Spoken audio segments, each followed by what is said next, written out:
শীর্ষ football league EPL এ খেলা দক্ষিণ এশিয়ার একমাত্র ফুটবলার হামজা চৌধুরী। উপমহাদেশের সবচেয়ে দামি খেলোয়াড়টাও এখন বাংলাদেশের। জগতের সেরা সেরা তারকাদের বিপক্ষে খেলেছেন, সামনে থেকে বিশ্ব ফুটবলের পারদ প্রত্যক্ষ করেছেন, ইংল্যান্ডের মতো দলের জাতীয় পর্যায়ে খেলার অভিজ্ঞতা রয়েছে, জিতেছেন একাধিক ট্রফি। এমন অর্জন এবং যোগ্যতা নিয়ে লাল সবুজের জার্সি গায়ে অভিষেক হবে হামজা চৌধুরীর। হামজার জন্ম ইংল্যান্ডের লেস্টারশায়ারে। তার মা এবং সৎ বাবা দুজনেই বাংলাদেশের। সেই জায়গা থেকে তার লাল সবুজের জার্সি পরে মাঠে নামার স্বপ্ন শুরু হয়। তাকে খেলানোর জন্য দীর্ঘদিন ধরে চেষ্টা করেছে বাফুফে। গত বছর বাংলাদেশের নাগরিকত্ব পাওয়ার পর এবার আসলেন নিজ আদি ভূমিতে।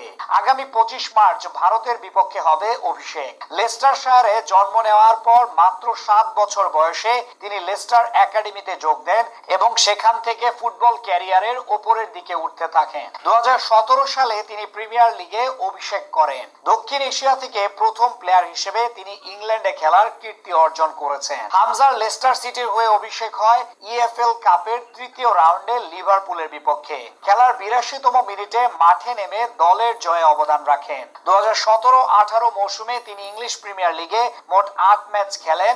এরপর 18-19 সিজনে খেলেন তার চেয়ে একটি বেশি, কিন্তু ঠিক পরের বছর সেই সংখ্যা গিয়ে দাঁড়ায় 20-এর কোটায়। ওই বছর প্রথম প্রিমিয়ার লিগে গোল করেন হামজা, ডিফেন্সিভ মিডফিল্ডার হিসেবে, যেটা ছিল দুর্দান্ত বিষয়। ওই বছর গোলের পাশাপাশি অ্যাসিস্টও করেন তিনি। 2020-21 সালের ইউরোপ